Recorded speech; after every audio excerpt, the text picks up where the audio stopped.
CBS News 2020 campaign reporter Nicole Sganga. She is in the spin room.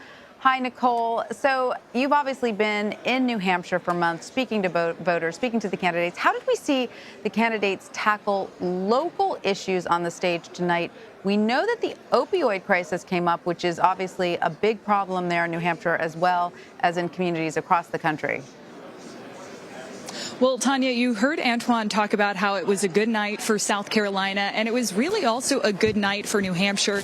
And New Hampshire voters here looking for answers on some of those issues. You mentioned the opioid crisis, and certainly the local moderators on stage there brought up the opioid crisis. They brought up the fact that in places right here, like in Manchester, oftentimes firefighters, police officers, and EMTs encounter the same people day in and day out and have to respond to that crisis over and over again. And we learned some interesting things from the candidates. We heard from Andrew Yang, who spoke about decriminalizing drugs, including opioids for personal use. He is the candidate that by far has gone the furthest on this. He also talked about something called supervised injection sites, where people who are battling addiction can go to receive medical attention and supervise small doses of drugs such as opioids so that they don't have to run the risk of overdose. And at places like that, they have Narcan on hand so that they're able to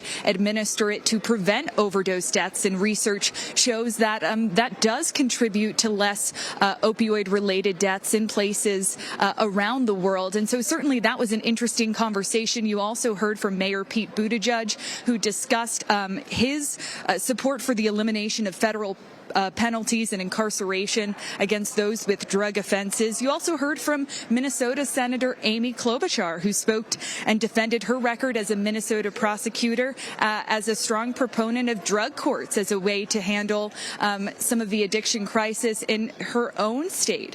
So that was certainly interesting. You also heard Senator Amy Klobuchar give shout-outs to local senators seated in the audience. Senator Jeanne Shaheen from New Hampshire, Senator Maggie Hassan. We heard Senator Klobuchar defend her vote on the revised NAFTA agreement by relating it to the vote of the home state senators here. She also, talked about how that revised NAFTA agreement will lead to improvements on labor and pharmaceuticals. So certainly Klobuchar making that hometown pitch. All right, Nicole Sganga there in Manchester, New Hampshire. Thank you so much.